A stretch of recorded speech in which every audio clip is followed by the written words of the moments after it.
6 minutes past 8. Welcome back to Sunrise Daily. Well, yes, we're joined now by Murtala Aliyu, who is the president, Nigerian Institute of Quantity Surveyors, also the former Minister of State for Power and Steel. Thank you for coming on this morning. Thank you very much. Well, we're focusing on the economy. Well, yes, we do know that we'll have this World Economic Forum, which will take place in the country next week.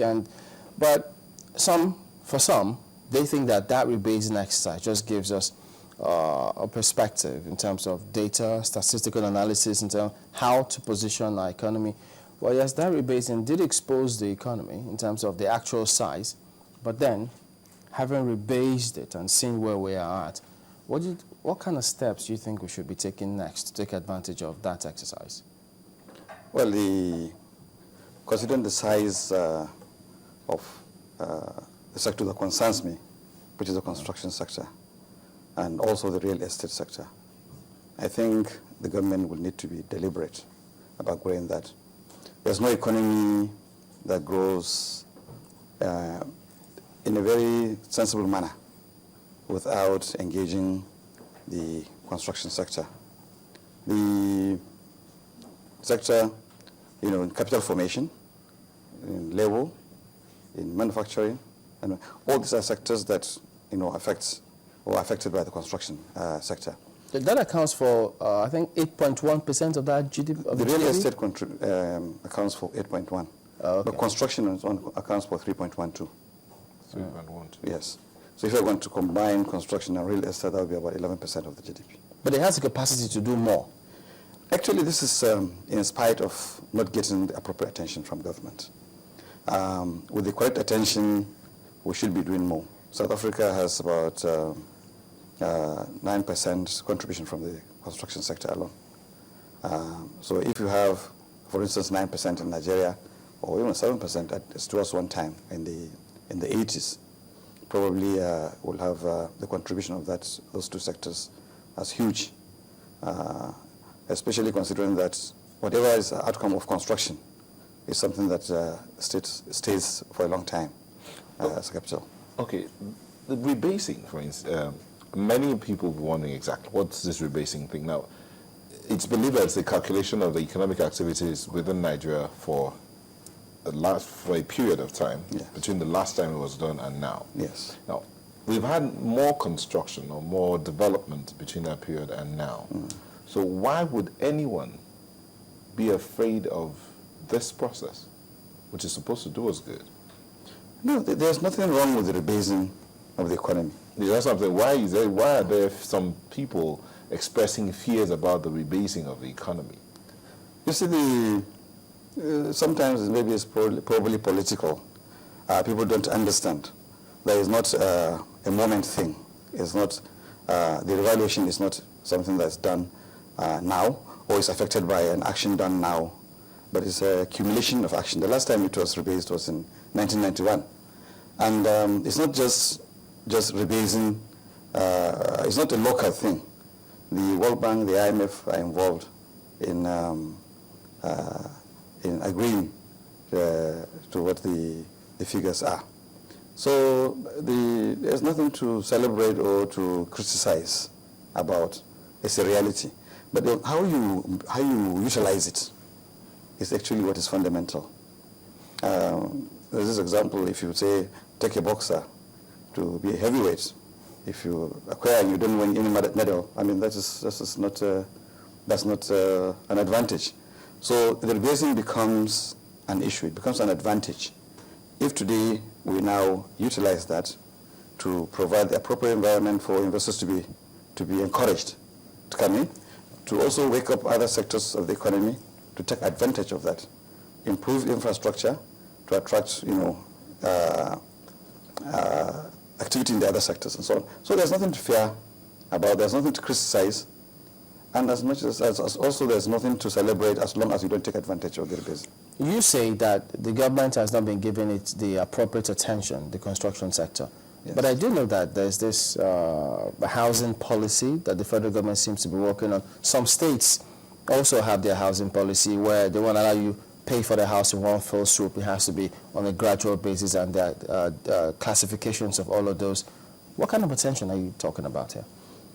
You see, there are a number of issues when it comes to this issue of attention. Utilization of the local capacity is important.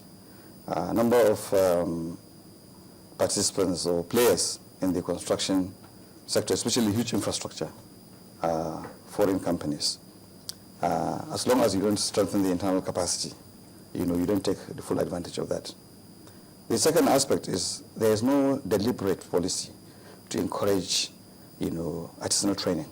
You find that in this country, the bricklayers, the tilers, the workmen on site, are generally foreigners from our neighboring countries, because for a long time we have not done deliberate, training of this support base to the construction industry. Now, government needs to be deliberate about that. The second aspect is, or rather the third aspect, is the encouragement of the local contractors themselves to increase their capacity. That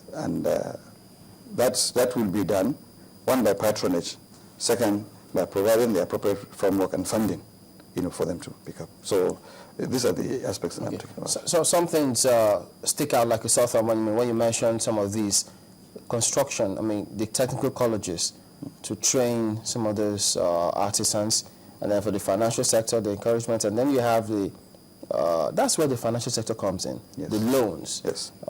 These days we have people who just they save up, buy houses, which shouldn't be.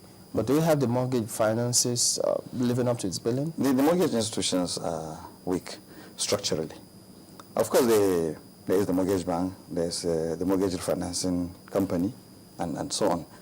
But the truth is that they are weak, and their capital bases are weak. And the culture of mortgage itself needs to be addressed. But do we have that culture of mortgage? Because some of these agencies that exist, people don't go there. Yes. You see, I'll give you an example. Take somebody who wants to own a house, say, in Shagamu or in Odogbolu, for instance. And you have a house that will cost you, say, 5 to 8 million to repay over 20 years. You'll be paying between 20 and 23,000 naira monthly for this period of years. Now, if the economy itself is not strong enough, people are not earning enough to be able to commit that portion of the money monthly, that would be difficult. In the urban areas, it's fine. People pay huge amounts for rents, and that can be, channeled to mortgage bank. But you're going to have concentration of estates in huge urban areas with other supporting infrastructure, and then that's another recipe for chaos. So there's a need to sensibly put things in place that will encourage, growth in the economy for people to afford, to sustain the mortgage, even when it is cheap. The issue is look at people's earning compared to the mortgage. And this is one of the fundamentals. The condition as well, because some of those people, the few who even go there, they complain that the conditions they give them, they can't even meet them. Plus, they accuse them of giving it to their cronies, even though that has to be verified. Even if you don't give it to cronies. The problem is most of the mortgage institutions now ask you to deposit maybe something like 25% or 30%, and then they spread out the rest over a period of 5 years or 10 years. These are short-term loans. We need to build a huge capacity at the base for the mortgage institutions to be sustained. Now, sometimes people are given benchmarks like, say, we need 70 million houses. I normally don't share such opinions.